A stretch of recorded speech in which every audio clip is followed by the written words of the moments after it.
The crack of wood against flesh echoed across the polo field like a gunshot. Valentino Blackwood, tech billionaire and notorious narcissist, had just struck the hindquarters of his opponent's prized Arabian with his mallet, deliberately, unmistakably, and entirely outside the rules of the game. Silence descended over the previously jubilant crowd of Manhattan's elite. In that frozen moment, nobody moved except for the injured horse, which reared up with a pained whinny, throwing its rider, Orion Mercer, old money and longtime rival of Valentino, onto the manicured grass with a sickening thud. "Control your animal, Mercer," Valentino sneered, trotting away on his own midnight black stallion, a beast as temperamental and ostentatious as its owner. Perhaps invest in proper training next time. What Valentino didn't notice as he basked in the shocked gasps of the crowd was the strange gleam that appeared in the injured horse's eyes, a flash of something almost human. The Arabian, named Tempest, locked eyes with Valentino for a brief, unsettling moment before being led away by concerned handlers. That evening, as Manhattan's skyline glittered against the twilight, Valentino lounged in his penthouse, drinking 30-year-old scotch while scrolling through social media reactions to his polo incident. His publicist, Lyra Westfield, paced frantically before him. "This is a PR nightmare, Val. You can't assault an animal on camera and expect to walk away unscathed. The internet is calling for your head." Valentino waved away her concerns. "Money solves everything, darling. We'll donate $1 million to some horse charity tomorrow. Problem solved." "It's not that simple." "It is exactly that simple." Valentino cut her off, rising from his Italian leather sofa. "I've built a $70 billion empire by knowing what rules matter and which ones are merely suggestions." He drained his glass. "Now leave me. I have an early meeting tomorrow." After Lyra departed, Valentino stepped onto his terrace, surveying the city he considered his personal playground. The evening breeze carried an unusual scent, hay and earth, which he dismissed as imagination.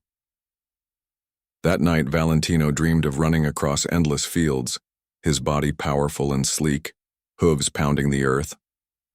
He woke with a start at 3:17 a.m., sweat-soaked and disoriented. His mouth felt strange, his teeth somehow wrong. Stumbling to the bathroom mirror, he flicked on the light and found nothing amiss in his reflection, just the same handsome, arrogant face that had graced countless magazine covers. "Get it together," he muttered to himself, splashing cold water on his face. When he returned to bed, he noticed something on his silk sheets, several coarse, dark hairs that hadn't been there before. Frowning, he brushed them away and tried to return to sleep, but sleep wouldn't come. Instead, Valentino tossed and turned, his skin itching unbearably. By dawn, he'd convinced himself he was having an allergic reaction to something, perhaps the new Egyptian cotton sheets or his housekeeper's choice of detergent. He would have someone fired for this inconvenience. When his alarm sounded at 6 a.m., Valentino reached to silence it and froze. There, extending from his designer pajama sleeve, was not his manicured hand but something impossible, something that made his blood run cold. Where his fingers should have been, a dark, shining hoof caught the morning light. Valentino's scream shattered the morning silence of his penthouse. He stumbled backward, crashing into his nightstand and sending a Tiffany lamp shattering across Italian marble. The hoof, his hoof, clacked against the surface as he tried to steady himself. This wasn't possible. This was a nightmare, a hallucination. Perhaps someone had drugged him at last night's charity function. But when he managed to stand, the horror intensified. His expensive silk pajamas now hung awkwardly on a body that no longer matched their tailored proportions. His torso remained human, but his arms had transformed into powerful equine forelegs, ending in those gleaming hooves that clicked eerily against the floor with each movement. "Kingston," he bellowed for his butler. "Kingston," the elderly butler, appeared in the doorway, his practiced stoicism faltering at the sight before him. "Sir? What has happened to you?" "Call Dr. Rothwell immediately, tell him it's an emergency, and get my lawyer." Kingston backed away, eyes wide with unmistakable fear. Yes, sir. Right away, sir." Left alone, Valentino stumbled to his dressing room where floor-to-ceiling mirrors confronted him with the grotesque truth. His transformation was patchy, incomplete, a disturbing hybrid of man and horse. His chiseled jawline now extended forward, not quite a muzzle but no longer.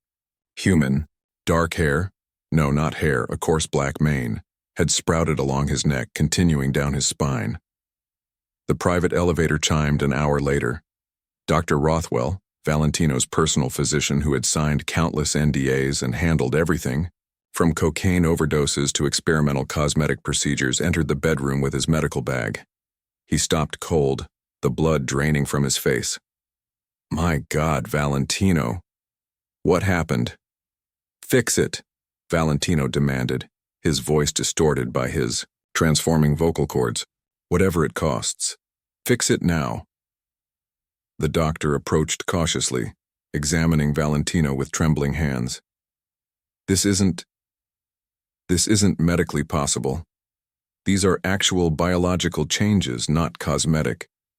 Your very DNA appears to be rewriting itself. I don't care what's possible. I have a board meeting at 4. For the first time in his career, Dr. Rothwell had no solution to offer his wealthy patron. Blood tests, X-rays, and a battery of emergency examinations revealed nothing except the impossible. Valentino Blackwood was turning into a horse.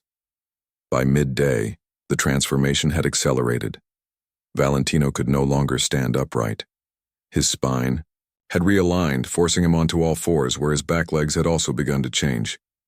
His attorney arrived, took one horrified look, and promptly vomited on a $600,000 Persian rug. Call. Valentino struggled to form words with his changing mouth. They call out witch doctor, shaman, anyone. Kingston, ever resourceful, made inquiries through channels typically used for procuring illegal antiquities.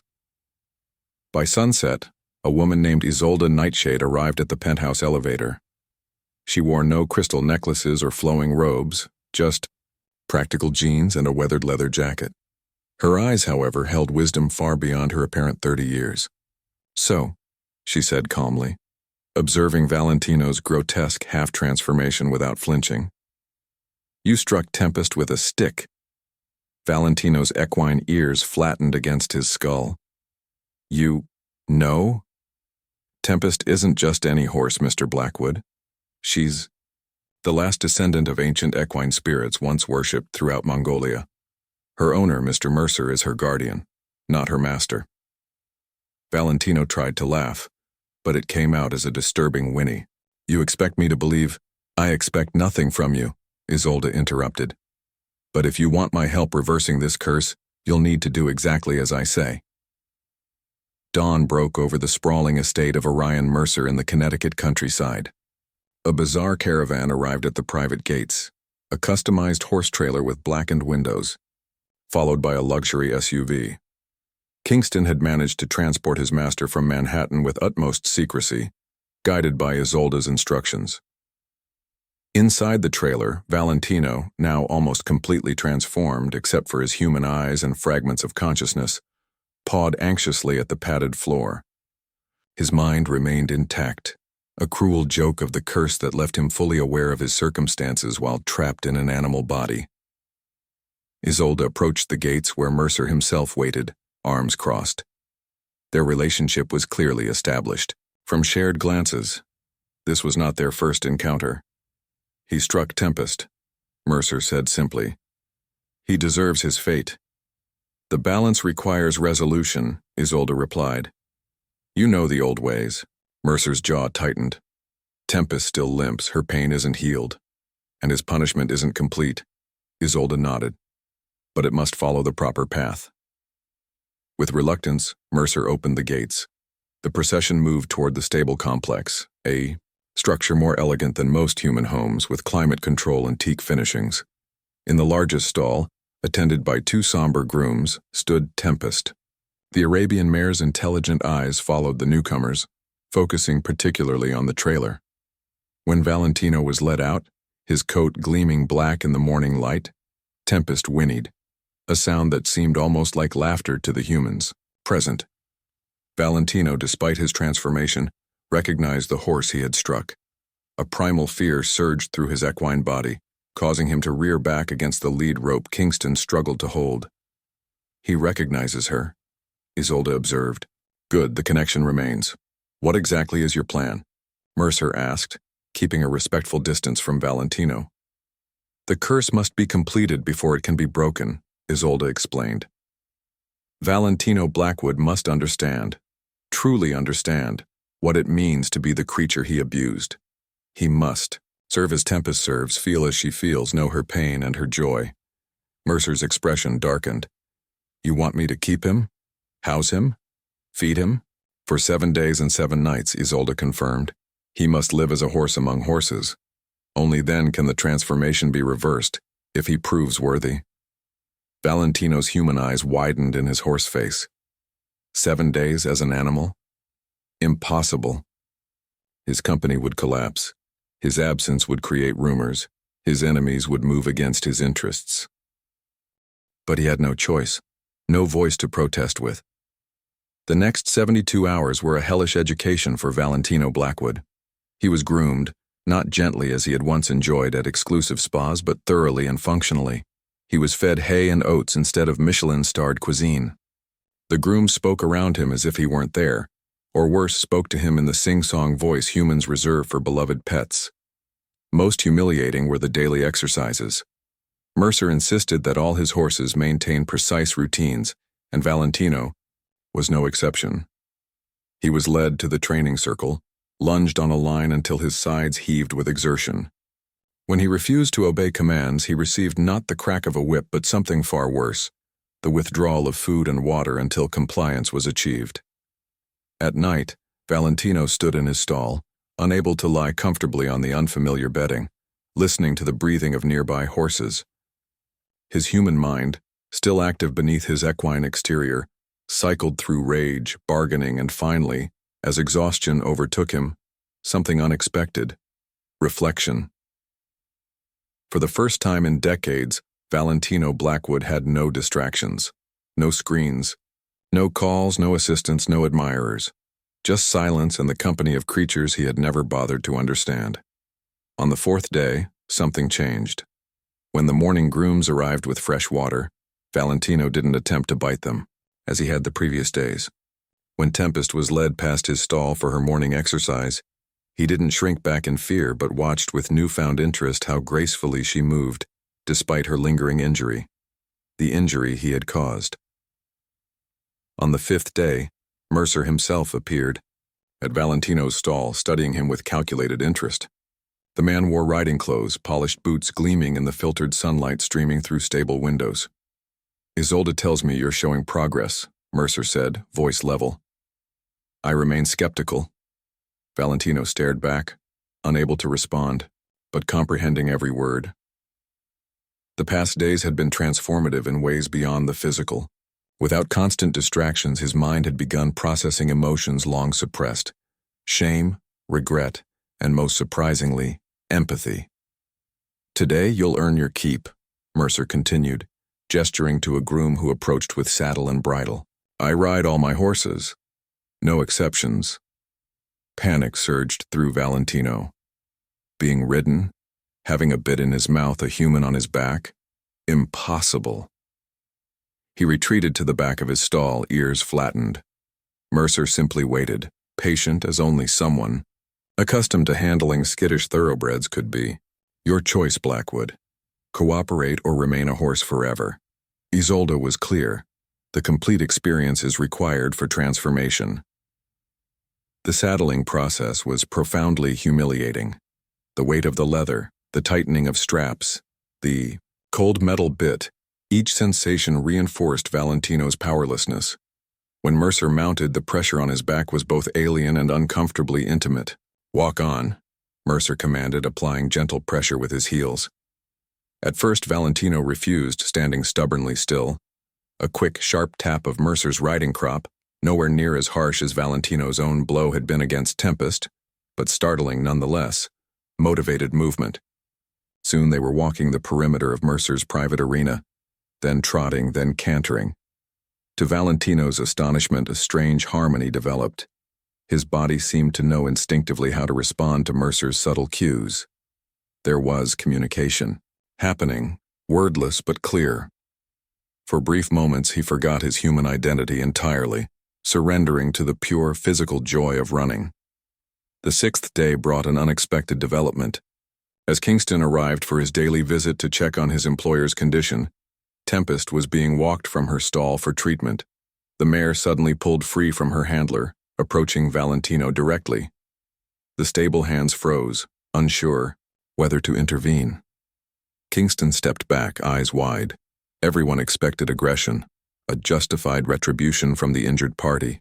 Instead, Tempest simply stood before Valentino, their equine faces inches apart. Something unspoken passed between them, a communication beyond human understanding. Then, delicately, she touched her muzzle to his. Isolde, who had been observing from the doorway, smiled slightly. "It's forgiveness," she explained to the bewildered onlookers. "She's acknowledging his change of heart." That night, alone in his stall, Valentino experienced something he hadn't felt since childhood. Tears. They leaked from his still human eyes onto his horse's face, an incongruous reminder of his dual nature. For the first time in his adult life, he wept not for himself but for another being's pain that he had caused. Dawn of the seventh day broke crisp and clear. Isolde arrived early, accompanied by a copper bowl and various herbs unknown to modern pharmacology. Mercer joined her at Valentino's stall, his usual stern expression softened with something approaching respect. "The week is complete," Isolde announced. "Now comes the moment of truth." She turned to Valentino, whose equine form stood attentively before her. "The curse can be broken, but only if the lesson has truly been learned. No deception is possible. Tempest will know your heart." With ceremonial precision, Isolde burned herbs in the copper bowl, filling the stable with sweet smoke. She spoke words in a language long forgotten by most, the syllables seeming to vibrate in the air. Tempest was brought to stand opposite Valentino, the two horses facing each other in the morning light. "Valentino Blackwood," Isolde intoned, "if you wish to reclaim your human form, you must make a choice and a promise. The promise must be kept, or the transformation will return, permanent and complete." In the smoke-filled stable, Valentino felt a strange shift within his consciousness, a temporary ability to communicate granted by Isolde's ritual. Though still trapped in equine form, his thoughts projected clearly to those present. What choice? His question resonated not as words but as pure intention. "Simple," Isolde replied. "You may return to your human life, wealth intact, all memories of this experience preserved, or, Mercer continued, you may divide your existence. Half your fortune dedicated to the protection of horses worldwide, sanctuaries, research, rehabilitation. Half your time spent in service to these creatures, not as owner or master, but as caretaker and advocate." "Half my fortune?" Valentino's projected thoughts carried disbelief. "Billions of dollars?" "The price of enlightenment," Isolde said simply. "You've lived as a horse. You've known what it means to be powerless, to be subject to another's will. This knowledge cannot be unlearned, but it can be denied or embraced." Valentino's equine eyes moved from Isolde to Mercer, finally resting on Tempest. The Arabian mare stood calmly, her intelligent gaze steady. In that moment, Valentino understood. This was never about punishment. It was about transformation deeper than flesh. In his former life, the decision would have been instantaneous. No amount of sentimentality would have separated Valentino Blackwood from his wealth. But 7 days in another creature's existence had altered something fundamental within him. "Choose service," his thought voice declared. "I promise to dedicate half my wealth and time to horses, not for publicity, not for tax benefits, but because I understand now what I never could before." The smoke from Isolde's copper bowl suddenly whirled, encircling Valentino's horse form. Tempest stepped forward, touching her muzzle once more to his. A seal on the covenant made. Pain seized Valentino as his body began to shift, bones and sinews rearranging themselves, human form emerging from equine. When the smoke cleared, Valentino Blackwood knelt on the stable floor, naked and trembling, but fully human once more. Kingston rushed forward with prepared clothes, helping his master dress with practiced efficiency. "The terms are set," Isolde stated, her work complete. "Break your promise and the transformation returns, next time without remedy." 6 months later, the financial world still buzzed with theories about Valentino Blackwood's dramatic change of direction. The notorious cutthroat businessman had established the Tempest Foundation, endowed with $35 billion, half his estimated worth, dedicated to equine welfare worldwide. More baffling to former associates was his hands-on involvement, disappearing for weeks at a time to work at rehabilitation centers for abused horses. On a crisp autumn afternoon, Valentino stood in comfortable, worn clothes, brushing Tempest's coat with methodical care. The Arabian's injury had healed completely, leaving only the faintest hitch in her gait, a reminder rather than a limitation. "You know, I never thanked you properly," Valentino said quietly to the horse. "You could have demanded worse punishment. You could have left me as I was." Tempest nickered softly, pressing her head against his chest in what could only be described as affection. From the stable entrance, Mercer watched the unlikely pair. The old rivalry had transformed into a cautious partnership, their combined resources now protecting horse populations on 6 continents. "Still can't believe it sometimes," Mercer commented as Isolde joined him, having returned for one of her periodic checks on the unusual situation. "Transformation is rare but possible," she replied. "The world sees him as eccentric now, the billionaire with a bizarre passion for horses. They'll never know the truth. And his business? His old life?" Valentino overheard the question as he fed Tempest an apple from his palm.